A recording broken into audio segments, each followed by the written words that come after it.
O Ayrton, por exemplo, eu ficava lá em cima do motorhome dele, no lugar que ele me deixava durante a corrida, numa cadeira mais alta, e via todo o trajeto. Aí eu vi o Nagelmanso vindo assim, com toda aquela força. Ele era um touro, era um rinoceronte, era um cavalo, né?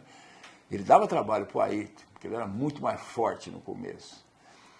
Mas ele vinha arrebentando, mas não tinha aquela coisa do trabalho que a gente dava através do equilíbrio no arame, através do malabarismo, de desenvolver teu cérebro, para ele ter aquele toque correto na dimensão exata, onde nem a respiração você pode ter, porque se você respira, você está trabalhando no centro básico da tua força sinérgica, que é o músculo abdominal, que é o músculo número 1, depois do miocárdio, porque o miocárdio é o músculo 0, né?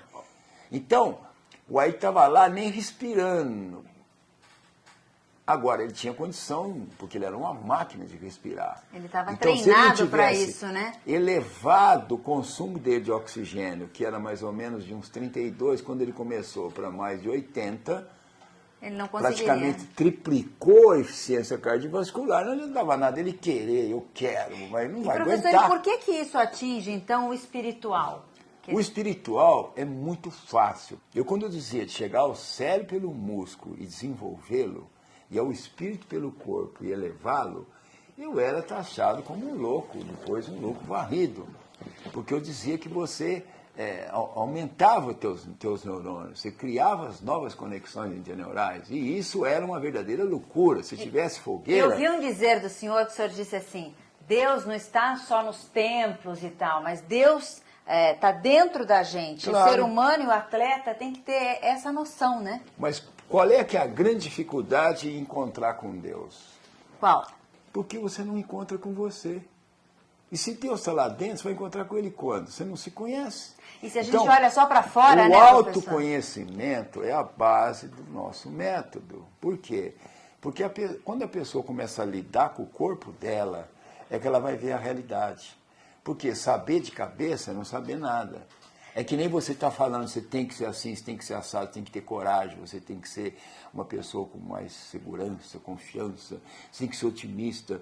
Por quê? Saber de cabeça é não saber nada. Agora, se você for lá com o teu corpo, ele é a realidade, ele é o concreto. E você mudar esse corpo, você muda as tuas emoções, que é a parte mais importante, em segundo lugar, tua mente e o teu espírito. Professor, então quem tem o corpo fraco, quem não tem o corpo condicionado, automaticamente você acha que a pessoa emocionalmente, mentalmente também não está forte? Olha, veja bem, eu lembro uma passagem dita em 1889, no Senado Federal, na época do Dom Pedro II, pelo Rui Barbosa, que ele dizia assim, existe sim mentes privilegiadas aliadas a corpos débeis, doentios, nevropáticos, mas quanto não custa a essa mente laboriosa o esforço contínuo na fabricação dos seus sonhos, que é a sua obra literária. Porque ele vai ser abatido pelo cansaço, pela falta de resistência, pela fraqueza do seu corpo.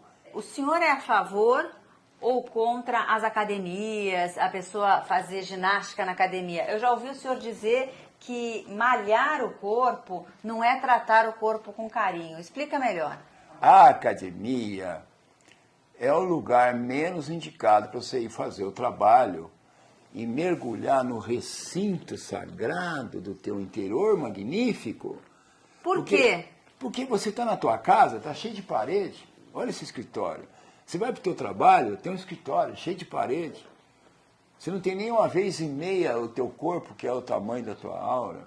E a academia é o quê? Tem muita Aí gente, você vai fechado. lá, tá parede, gente, barulho, ar-condicionado, tudo artificial.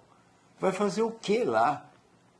Você tem que ir para o pasto, para o campo. Mas não dá para modificar o corpo praça. dentro da academia? Dá, mas não dá para modificar a mente, as emoções, o espírito, porque Entendi. lá o trabalho é mecânico.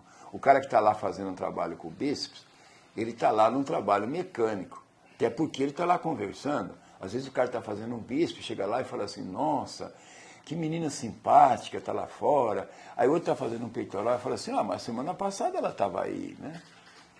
Então, o que está adiantando? Nada. É claro, se o cara ficar lá na academia 3, 4 anos, ele acaba ficando forte, mas vai ficar forte e burro.